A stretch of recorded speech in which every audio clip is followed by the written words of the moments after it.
Alors franchement, j'aurais bien voulu vous faire une intro un peu stylée, en costume, où je vous parlerais en Goa'uld, mais bon, en fait j'ai aucun accessoire Stargate, et puis la langue Goa'uld, hein, faut être honnête, hein, c'est que des trucs à base de « prépare-toi à mourir » ou « faites descendre la bombe à la porte des étoiles ».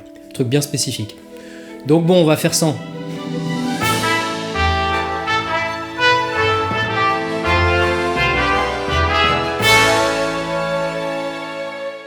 Kenlock, Badja Kalmaté. Voilà, bon, c'est tout ce que je peux vous proposer. Bonjour, je vous salue. Bienvenue dans cet épisode de Partoche qui va un petit peu changer d'habitude. Je vous explique en voix off. Je suis fan des séries Stargate, SG1, Atlantis et Universe, mais j'ai jamais envisagé d'en tirer un épisode de Partoche parce que niveau musique, ça me paraissait pas pertinent. Mais il se trouve que je viens de finir un rewatch de l'intégrale des 3 séries, et qu'en plus, on a eu une annonce de la mise en production d'une nouvelle série Stargate qui relancerait la franchise. Alors forcément là, je suis boosté. Et bien sûr, entre le tournage et le montage de cette vidéo, on apprend que cette fameuse nouvelle série n'aura pas lieu dans l'état annoncé. Voilà, super, on est déçus. Alors je suis vraiment désolé les gars. Mais bon, moi je m'en fous, je continue ma vidéo. Vous pouvez toujours signer la pétition en description pour sauver la série.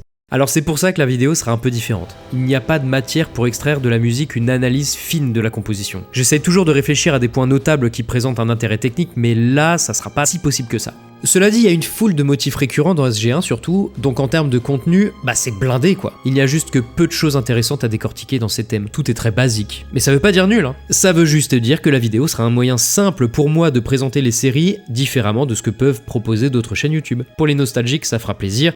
Et pour les fans, encore plus je pense. Deuxième chose à dire, ma méthode est également différente parce que, faisons le calcul, si l'on cumule les 10 saisons de SG1, les 5 saisons de Stargate Atlantis et les 2 saisons de Stargate Universe, toutes comptant environ 22 épisodes de 42 minutes, et il y a au moins 260 heures de programme. Donc je n'ai pas tout revu en notant chaque thème et motif et autres points d'intérêt. J'ai revu quelques épisodes en travers en revenant sur ceux qui, de mémoire, pouvaient faire entendre un truc pertinent et puis c'est tout. Alors ne vous attendez pas à quelque chose d'exhaustif comme l'épisode spécial sur Star Wars, hein, c'est pas possible. De toute façon, je ne pense pas que ça amène de la valeur ajoutée en plus. Il y a aussi le fait que je n'ai ni partition, ni énormément de pistes musicales isolées, donc le rendu ne sera pas habituel. Hein. Je ne peux passer que les épisodes directement avec les effets sonores et le mixage original de la musique. Donc ça va pas être très propre, mais bon, on n'a pas le choix, enfin avec.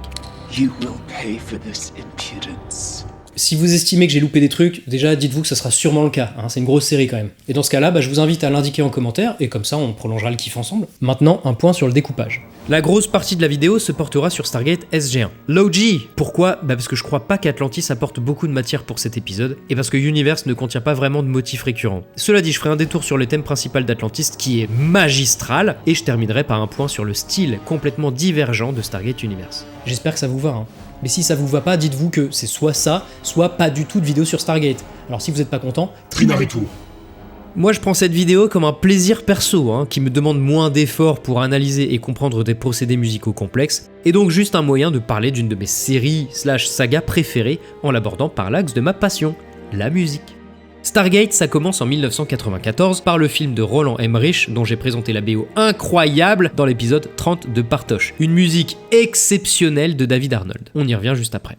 Puis en 1997, une suite débarque sous la forme d'une série. On suit un programme de l'Air Force américaine qui envoie des équipes explorer d'autres planètes grâce à la Porte des Étoiles, un système extraterrestre permettant de créer des trous de verre, donc de voyager instantanément dans la galaxie. Bon, je vais m'arrêter là pour le résumé parce que déjà je le pense pas vraiment utile, puis en plus si je continue, je vais passer une vidéo entière à résumer tous les arcs de l'histoire. La musique des 3 séries est aux mains de Joel Goldsmith. Si le nom de famille vous dit quelque chose, c'est parce qu'il est le fils de Jerry Goldsmith, qui lui est bien plus que connu, notamment pour plusieurs films Star Trek, Alien le 8e passager, ou La planète des singes. Mais dans la première saison et surtout le premier double épisode de SG1, la musique va beaucoup reprendre des passages de la BO du film de David Arnold.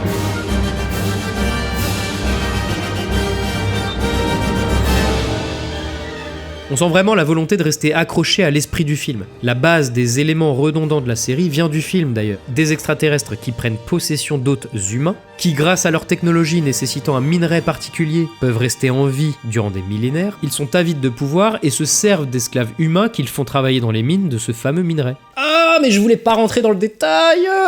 Bon, voilà la base. Les séries extrapolent ensuite et développent une foultitude de choses à partir de ça. Tant qu'on est dans la reprise musicale du film, on a des thèmes d'Arnold repris par Goldsmith pendant la série, mais surtout dans les premières saisons de SG1. Le thème principal d'abord, par exemple.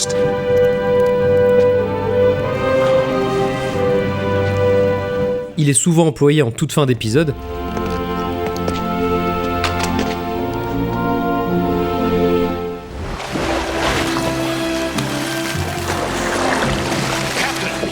Mais pas seulement. Il apparaît même dans la dernière saison. Regardez là, dans un des meilleurs épisodes.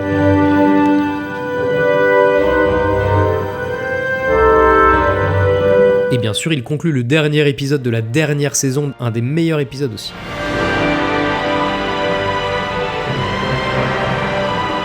La boucle est bouclée.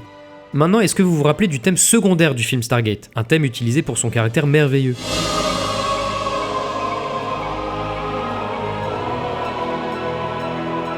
On le retrouve assez souvent dans SG1. Thank you, Daniel Jackson.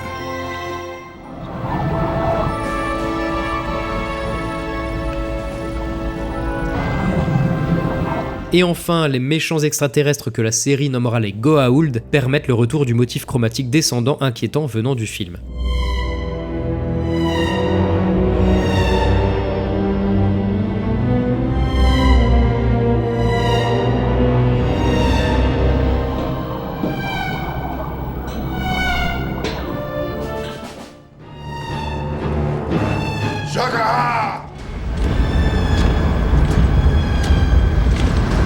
Intéressant comment il est repris ici avant que l'on sache si ces Gus, les Tok'ra, sont vraiment des alliés potentiels ou alors des Goa'uld standards.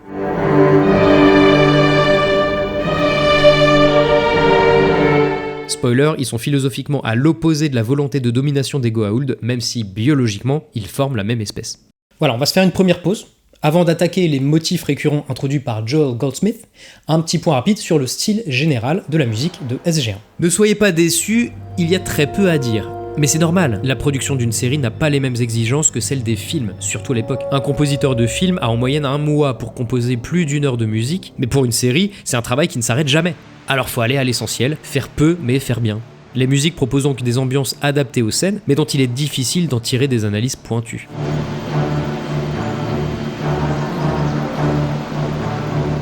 Joel Goldsmith essaye tout de même d'insuffler quelques sonorités singulières pour certains épisodes quand ça s'y prête, comme dans l'épisode Les Esprits, où l'on entend des chants traditionnels des peuples natifs américains puisqu'on en rencontre des descendants.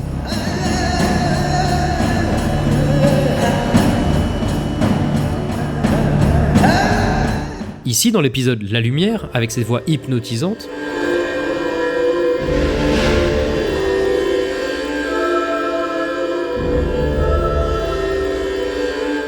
ou celle des saisons 9 et 10 représentant la vénération religieuse des fidèles des Zori.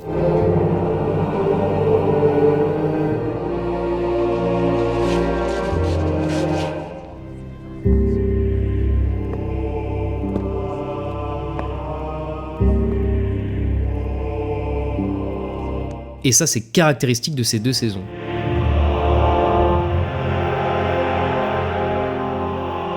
Ça me permet de présenter un des plus beaux passages musicaux de la série pour moi à la fin de la saison 9, lorsque les soldats fanatiques des Zori débarquent dans notre galaxie et défoncent tout le monde.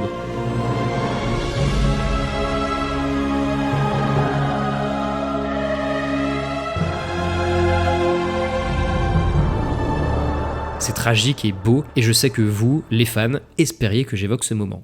Sinon, ce qu'on peut noter, c'est l'utilisation prépondérante de caisses claires et de timbales, car ne l'oublions pas, la série est ancrée dans un cadre militaire. Ce type de séquence musicale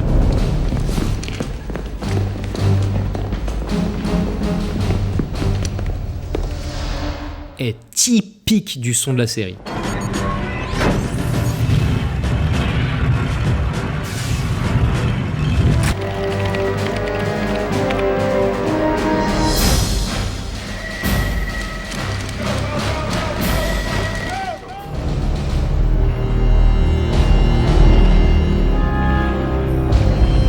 À ce propos, les sons instrumentaux eux-mêmes sont très reconnaissables. Surtout dans les premières saisons où les musiques étaient évidemment produites via des instruments virtuels qui sonnent un peu datés maintenant, donc venant de banques de sons préenregistrées note par note. On reconnaît toujours les mêmes sons de tam-tam, ces grands disques de métal frappés, et de cloches tubulaires. Les cymbales. Le hautbois qui est finalement assez présent en soliste.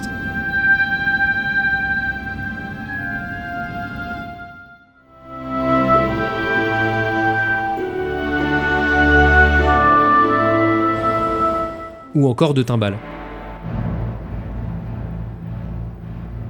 D'ailleurs, ces timbales forment aussi une des caractéristiques du style de Goldsmith dans la série. Elles sont même emblématiques pour moi. Il y en a partout, très douces, en soutien des passages les plus calmes.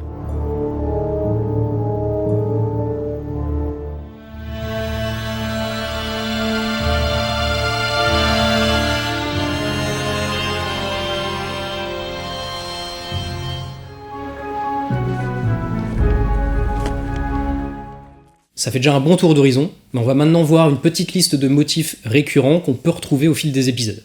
Il faut tout d'abord dire comment est faite l'approche musicale dans la série. Je ne pense pas qu'on puisse ici parler de leitmotiv vraiment, dans le sens où les motifs ou thèmes musicaux qu'on trouve sont 1. Pas si récurrents que ça, 2. Peu variés ou développés, étant donné qu'on les retrouve peu, et 3. Pas toujours strictement associés à des personnages, races, lieux ou éléments de l'intrigue. En fait, des motifs sont composés pour un épisode, puis réutilisés soit pour le même élément, le meilleur exemple est celui des Asgard, soit pour accompagner d'autres scènes, d'autres situations, mais pour lesquelles ils restent adaptés. Vous allez voir un nombre impressionnant d'exemples pour comprendre ce principe, et c'est le point central de cette partie. Tout d'abord, un des premiers à apparaître, c'est celui plutôt relatif à l'antagoniste principal des premières saisons, à savoir Apophis. Dieu serpent, ou plutôt faux dieu serpent, le premier Goa'uld rencontré par le SGC, Stargate Command, après le rat du film.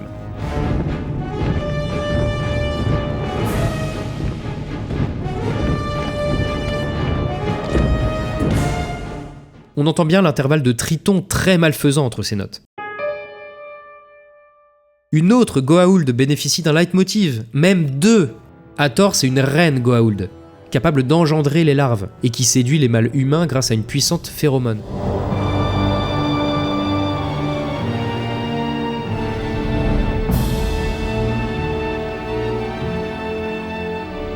Et vous l'entendez, il sonne très exotique, oriental, parce qu'il joue des notes d'une gamme qu'on appelle double harmonique mineure, ou mode hongrois, ou mode tzigane. Très utilisé dans le cinéma pour son évocation arabisante cliché.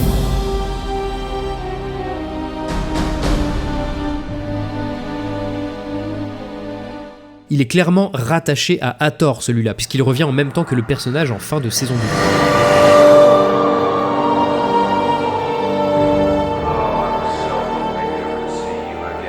Ce thème compte une seconde version et sonne un peu plus merveilleux.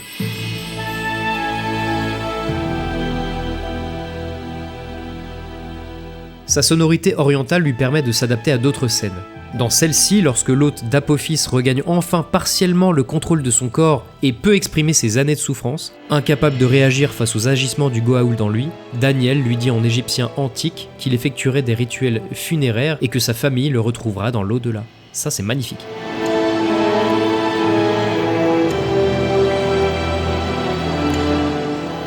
Super émouvant. Mais on le réentend ici dans un contexte bien différent de l'Égypte antique.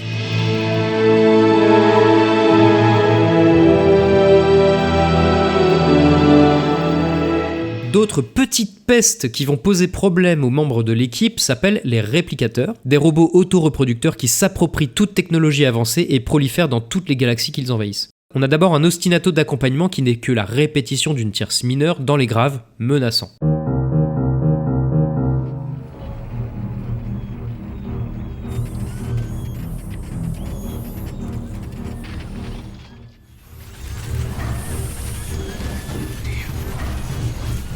Ici, un peu varié, à deux voix.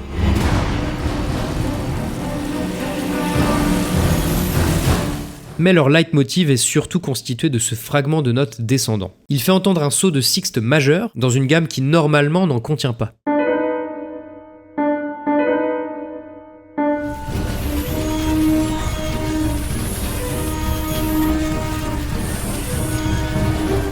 Ça véhicule quelque chose de presque dissonant et inquiétant parce qu'on va arriver sur la sensible de la gamme, l'avant-dernière note, à un demi-ton d'écart avec la première. Bien souvent, on finit par résoudre la tension engendrée par cette sensible sur la tonique, la première note de la gamme, celle qui nous fait nous sentir à la maison. Mais là non, on redescend à la place sur la troisième note immédiatement, ce qui est très déstabilisant. Le motif revient dans le téléfilm qui conclut la série, parce que les réplicateurs qu'on pensait éradiquer reviennent.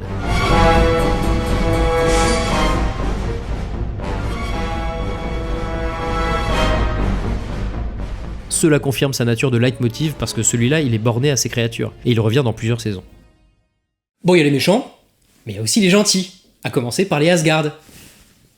Pardon, j'ai pas posé la question. C'est les chouchoutis ici, levez la main. Voilà un thème pour ces alliés des humains très avancés technologiquement et faisant partie de l'alliance des 4 anciennes races puissantes de la Voie lactée. C'est lorsque l'on découvre Thor, le suprême commandeur de la flotte Asgard, I'm sure it was, Commander. Supreme Commander. qu'on l'entend la première fois. Enfin, il me semble. Et puis, surtout dans l'épisode qui a sûrement marqué tout le monde, en tout cas moi, la 5e race, un des meilleurs épisodes. C'est eux qui sauvent Jack du savoir des anciens immenses qui lui bousillent le cerveau. C'est là qu'on découvre la composition d'un 8e chevron de la porte. À l'époque, ça m'a rendu fou, ça.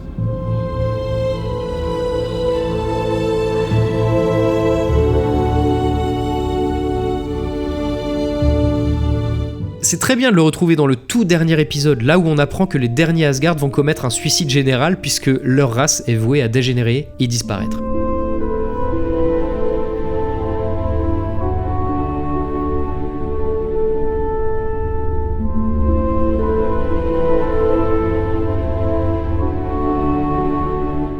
Il est très inspirant ce petit thème. Il repose sur un enchaînement d'accords bien connus de celles et ceux qui suivent la chaîne assidûment. C'est un premier degré mineur, suivi du 4e degré de la gamme transformé en un accord majeur. Un accord surprenant qui illumine la musique et lui offre un tournant majestueux, humble et plein de sagesse.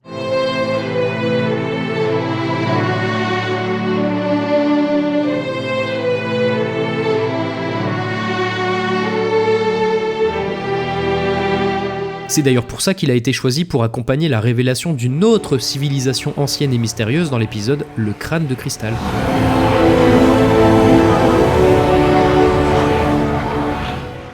Ensuite viennent les Nox, qui pour une raison assez inconnue ont marqué tout le monde alors qu'ils n'apparaissent que très rarement.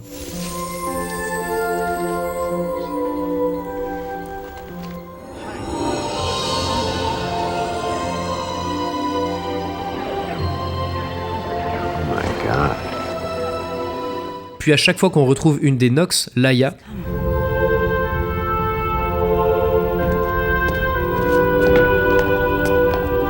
on retrouve également juste les chœurs emblématiques du thème.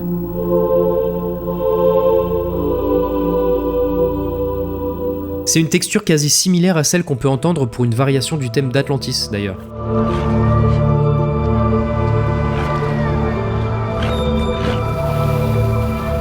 Il est plutôt joli et assez intéressant sur ce point.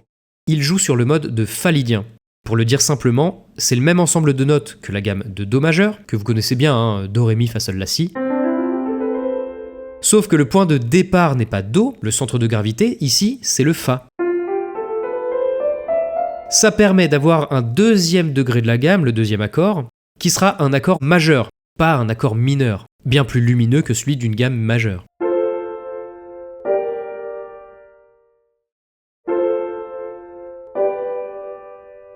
Si ça peut vous parler un peu plus, c'est exactement le même enchaînement que le thème de Yoda dans Star Wars.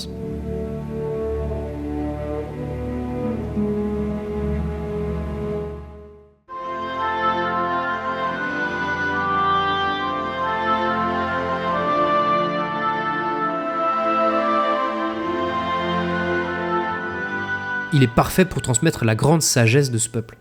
Ce thème-là aussi est utilisé pour accompagner un moment avec un autre peuple extraterrestre, les Tolan.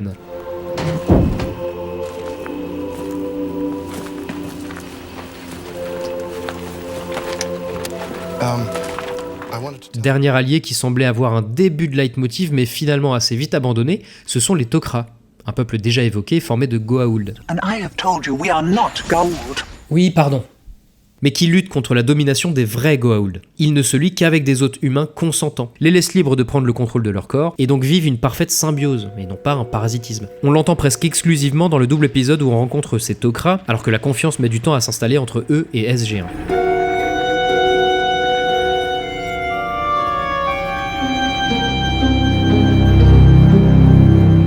On a alors ce petit motif descendant qui joue sur une échelle chromatique.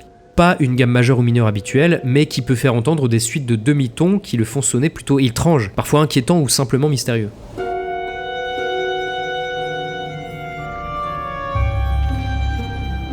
Mais je l'ai trouvé une fois ici aussi, et ça tombe bien, il souligne le danger dont prévient Martouf, un Tok'ra.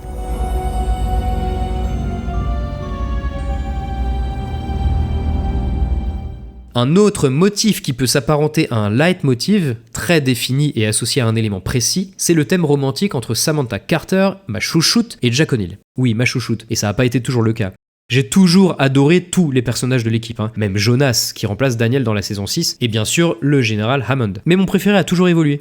D'abord le classique Teal'c, pour son caractère singulier, premier degré et combattant stylé, ça c'est quand j'étais jeune. Puis plus longtemps, j'ai adoré Daniel Jackson, mesuré, intelligent, généreux. Mais récemment, j'ai basculé sur Samantha, souvent discrète, très fidèle et procédurière, mais surtout cartésienne, brillante et la voix de la raison. Ah, je l'adore.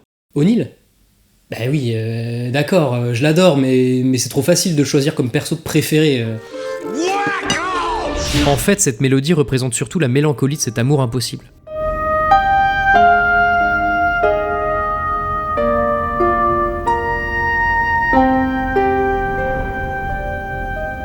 Et c'est une terrible occasion manquée, comme pour plein d'autres motifs en fait, on va le revoir. Il aurait pu très bien s'intégrer plus souvent et ainsi être considéré comme un thème principal presque pour la saga.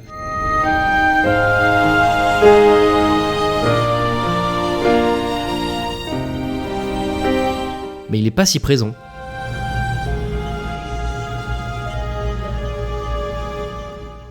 Là, il aurait tellement eu sa place, par exemple. It's time to let go of the things that prevent you from finding happiness. You deserve to love someone. Je pleure. Alors musicalement, comme je disais plus tôt, il n'y a vraiment pas grand chose à en tirer. C'est une mélodie qui se borne à la gamme mineure. C'est simple et beau, tout simplement quoi.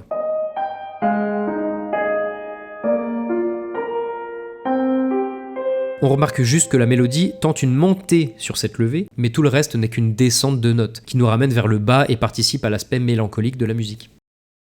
Pour rester dans une thématique romantique, je vous propose de réécouter ce motif qui est présent assez souvent, mais là on commence à rentrer dans la partie des thèmes non leitmotiviques, parce qu'ils ne représentent pas un élément fixe.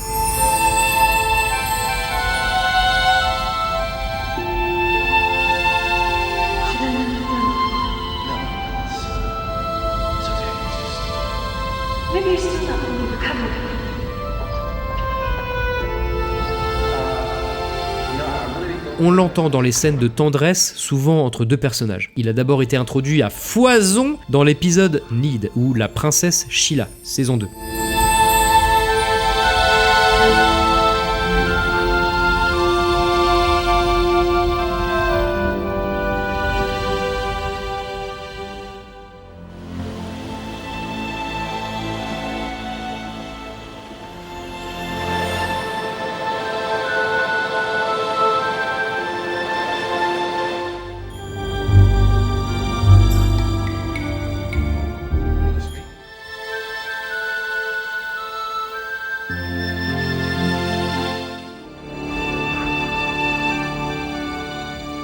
Mais réapparaît par la suite. Et ça montre bien comment la production s'y prend. Le compositeur écrit des motifs pour des épisodes et s'en resserre dans d'autres lorsque le caractère musical s'y prête, même si le sujet n'est plus exactement le même. Il se constitue comme un catalogue dans lequel il pioche. Par exemple, ça aurait pu être un excellent motif pour l'amour entre Daniel et sa femme Shari.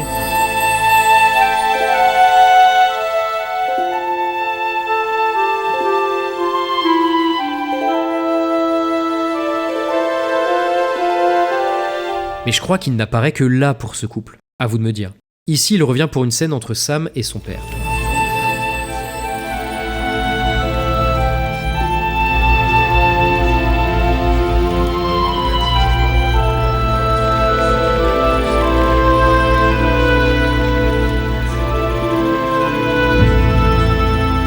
Là, il accompagne cette scène entre Shaunok et le symbiote Goa'uld qu'elle portait avant qu'il ne se révèle aussi mauvais que ses congénères.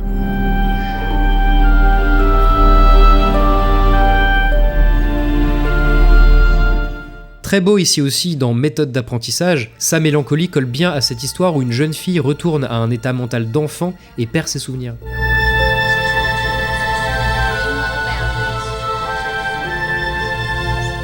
Peut-être encore plus triste dans cette scène déjà évoquée où l'hôte d'Apophis retrouve enfin le contrôle de son corps pour mourir.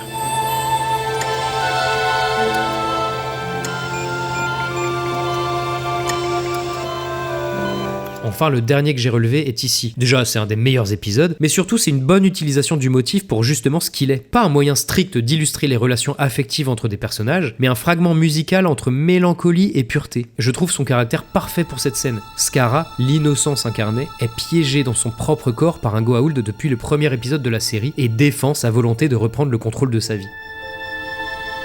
He stole my body. On Abydos, I would have married, had children, grown old, and died. The Goa'uld took more than my body. He stole my life. Un autre petit thème, introduit dans un épisode et réutilisé par la suite, mais toujours concernant des enfants, c'est déjà ça.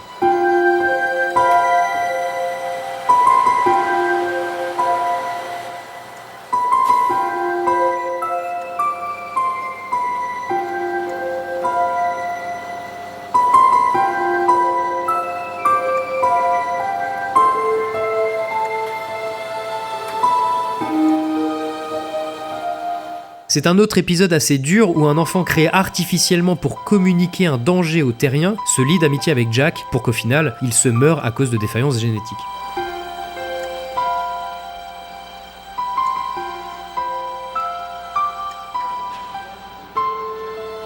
On le retrouve donc dans l'épisode Méthode d'apprentissage déjà présenté.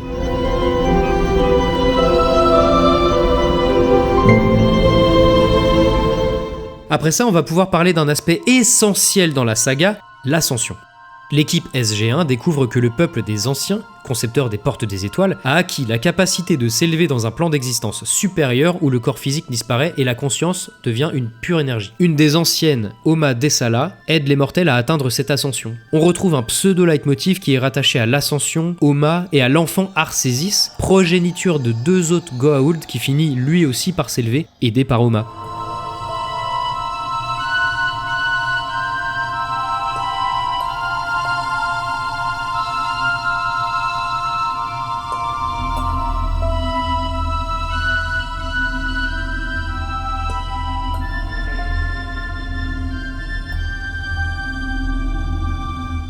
Il repose sur un procédé connu pour amener une lumière pure dans un thème, l'enchaînement d'un accord du premier degré mineur,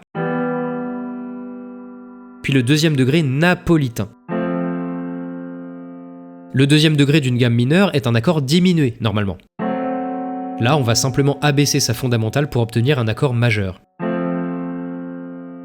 C'est tout de suite plus brillant, mais paisible, joué par cette voix douce.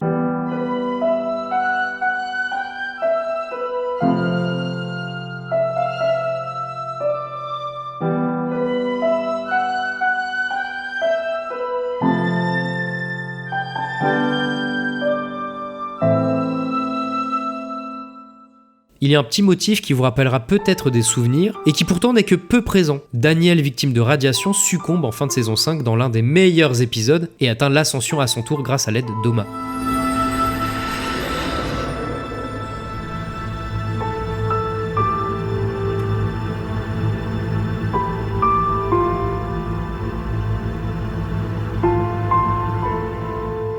C'est simplement une petite mélodie de 3 notes répétées en marche harmonique, toujours sur les notes d'une même tonalité mineure. C'est très très simple. La descente peut interroger puisqu'on pouvait imaginer une mélodie ascendante pour représenter l'ascension. Mais là on joue sur la profonde perte que ressentent les coéquipiers et amis de Daniel.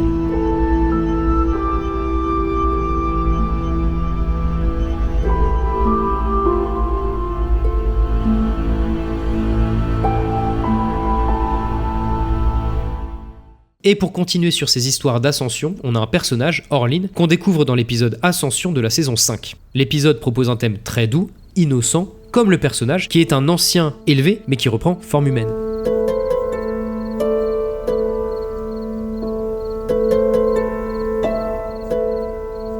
Et lorsque le personnage revient dans la saison 9, et bah son thème aussi, c'est un vrai leitmotiv. It's good to see you again. I've missed you. Who are you? I had no choice but to take this form. It's me, Orlin. On a presque fini sur les leitmotivs. Dans les saisons 1 à 8, les principaux antagonistes sont évidemment les Goa'uld, et puis un petit peu les réplicateurs. Mais dans les saisons 9 et 10, de nouveaux antagonistes se dévoilent, les Ori, qui sont des anciens élevés aussi, mais qui sont un petit peu moins sympas que ceux qu'on avait découverts jusque-là. On ressent un renouveau rafraîchissant dans ces 2 saisons, et ça commence par l'introduction d'un nouveau personnage qui prend le commandement de SG-1, Cameron Mitchell. Alors je sais pas si c'est son thème à lui, ou un thème d'aventure générale pour l'ensemble de ces 2 saisons.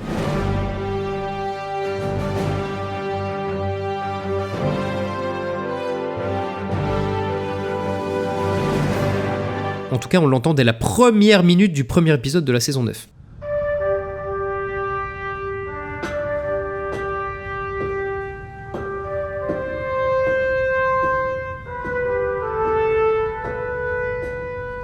Et on le retrouve dans le film qui conclut cet arc.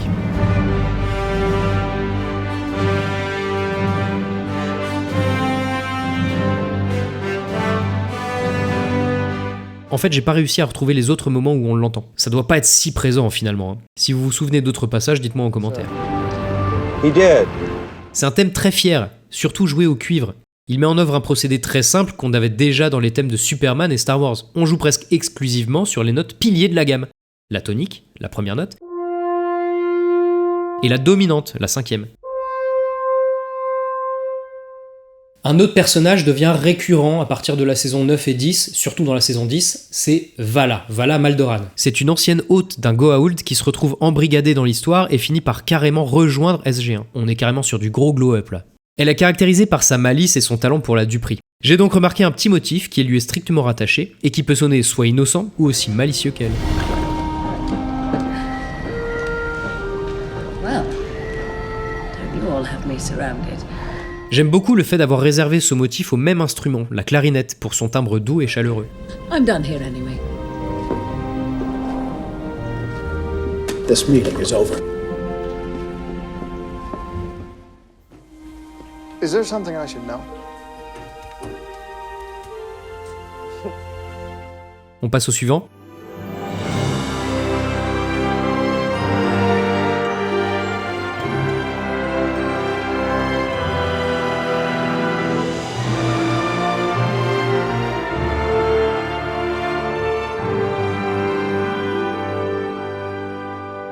Oui, alors là on change de série, mais je le redis, je ne vais parler que du thème principal d'Atlantis parce que j'ai rien relevé d'autre de pertinent dans le reste de la série en fait. J'espère que vous m'en voulez pas. Nouveau thème d'ouverture pour cette série spin-off où une expédition s'installe dans une cité des anciens, carrément dans une autre galaxie. Nouveaux héros, nouveaux ennemis, nouveau thème principal.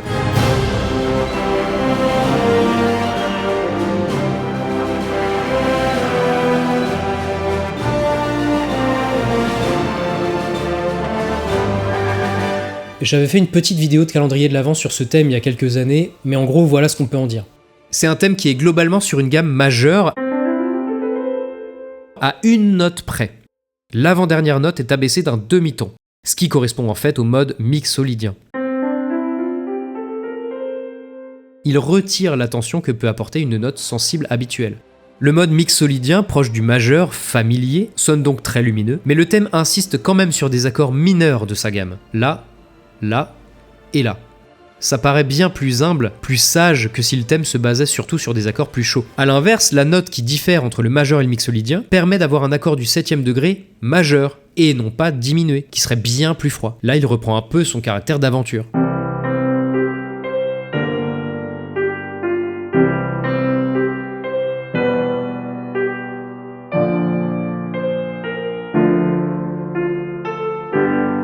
Des procédés classiques en musique de film, utiliser des modes différents, ou au moins emprunter certains accords de modes différents. Ça marche toujours et les possibilités sont nombreuses. J'adore son introduction durant le titre, durant l'épisode pilote. Il est joué de plusieurs façons, il met tellement dans l'ambiance.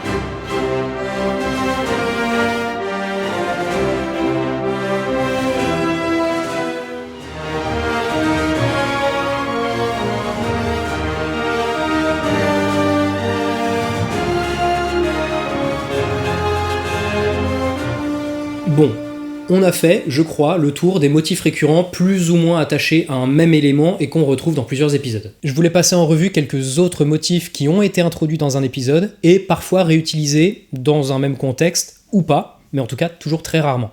Je sais que c'est pas très clair, mais par exemple, vous vous rappelez de Harlan ?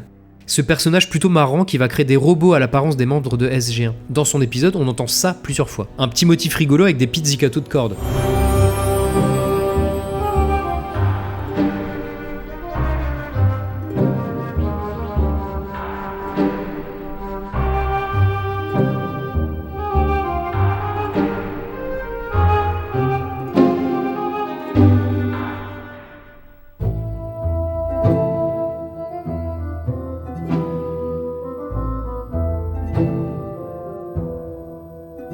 Lorsque l'on revoit Arlan ici, je suis satisfait de le retrouver, ce petit thème. Eh bien, on peut l'entendre dans d'autres épisodes sans rapport avec Arlan, mais là encore, son caractère a été jugé adéquat pour ces scènes.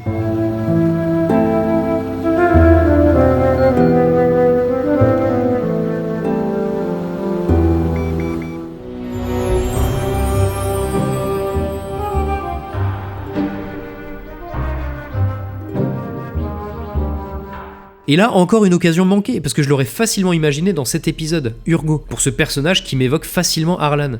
Cet épisode est une pépite, un des meilleurs. J'adore ce personnage d'Urgo et l'acteur est excellent. Count me out, I don't want to do it. He's mean and boring and mean. We're giving you a chance. Et est-ce que vous vous souvenez de cet épisode, La pluie de feu, lorsque Jack est bloqué sur une planète car la porte est ensevelie. Il doit alors vivre dans un village de gens simples, au moins 3 mois je crois, et développe même une romance. C'est peut-être l'épisode dont le thème principal est le plus présent, regardez ça.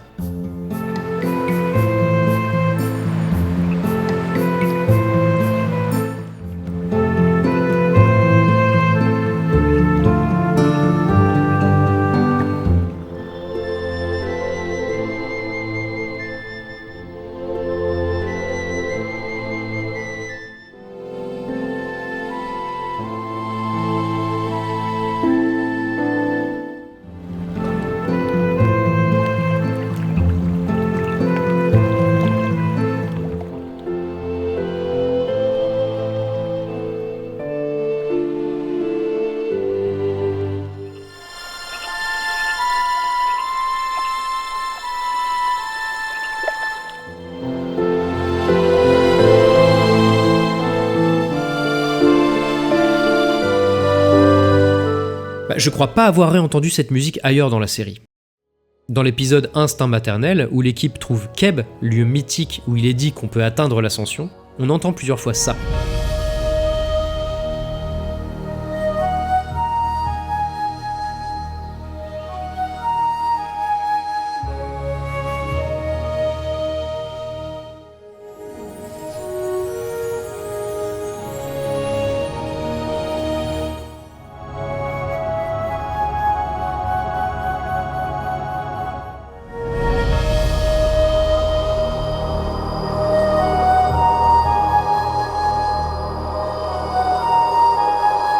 Un motif que je n'ai relevé que dans cet épisode. Celui-là, c'est plus une texture d'ambiance qu'on entend d'abord dans l'épisode Le Maître du Jeu.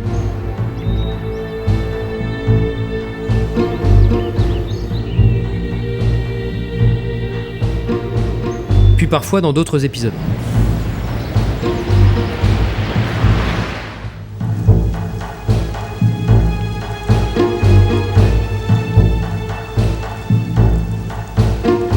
C'est curieux de ne pas l'entendre plus d'ailleurs, étant donné le nombre de scènes qui pouvaient coller avec ça. Ici on dirait que c'est le même mais avec une variation.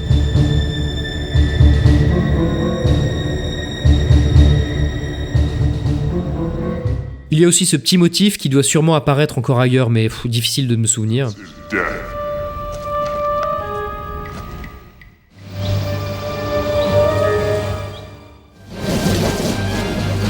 On dirait le motif associé à la carte du maraudeur de Harry Potter et le prisonnier d'Azkaban. Je crois qu'on a presque fini, mais il faut qu'on évoque Stargate Universe. Pas en termes de leitmotiv, mais en termes d'ambiance musicale. Comme la série, la musique marque une divergence nette avec les deux précédentes, SG1 et Atlantis.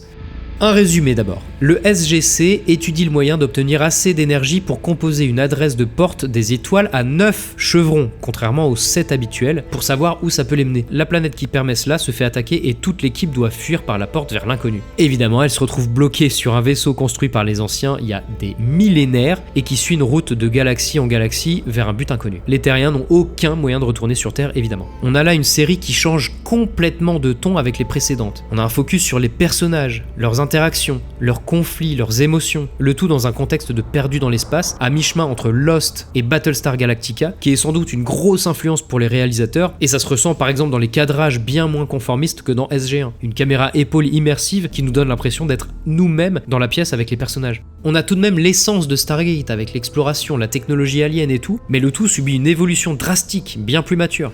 Et la musique aussi. Le style est radicalement différent. Et pourtant, c'est toujours Joel Goldsmith aux partitions. Alors que SG1 et Atlantis proposaient des musiques essentiellement jouées par un orchestre symphonique, à la base, Universe met l'accent sur des sons synthétiques, les nappes synthétiques.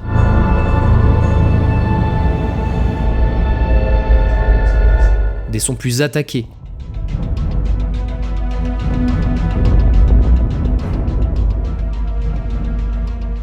Les plucks.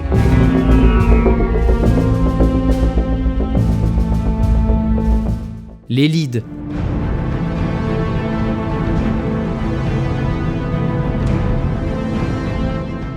De la guitare électrique ou alors un synthé proche d'un son de guitare électrique.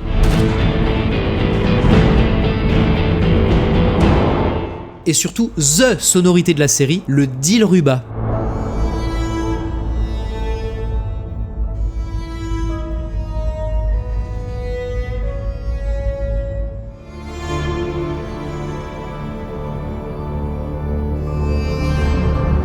Ça, c'est un instrument indien qui ressemble à une cithare indienne, mais à cordes métalliques frottées.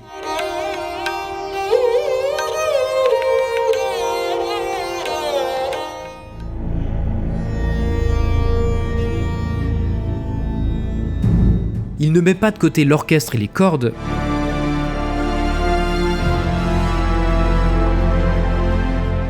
mais on a quand même un tout nouveau visage musical très rafraîchissant qui m'a fallu un peu de temps pour apprivoiser, je vous avoue. En plus d'un nouveau chant instrumental, le style devient moins mélodique, plus minimaliste. Si bien que Joel Goldsmith avait du mal à se retenir d'ajouter des contre-chants dans les voix. Il a visiblement appris de cette expérience. Le style s'adapte moins à l'action et plus à l'introspection. L'accent est mis sur les personnages.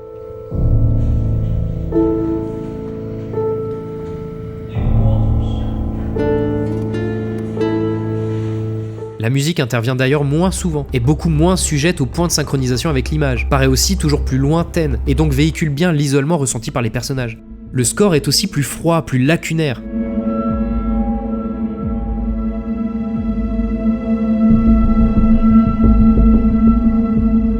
Ce revirement esthétique est un moyen de se couper artistiquement complètement de la Terre, marquer l'isolement de cette équipe.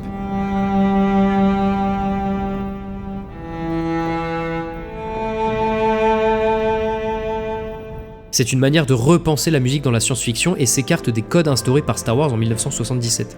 Codes qui avaient été déjà brisés auparavant, notamment par le retour en 2004 de Battlestar Galactica, composé par Bear McCreary, dont on a déjà parlé sur la chaîne, qui amenait une musique portée par des instruments exotiques comme le doudouk omniprésent ou des percussions du monde.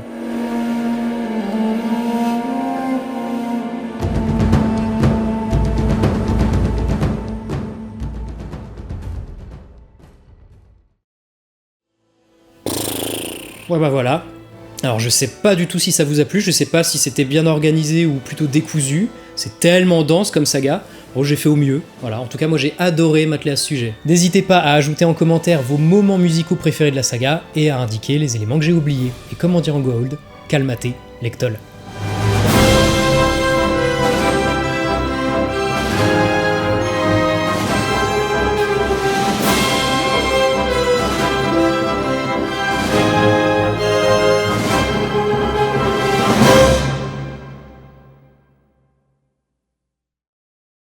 N'hésitez pas à ajouter vos moments musicaux préférés de la saga et à indiquer les éléments que j'aurais oubliés. Et comme on dit en Goa'uld, talmate, nectol.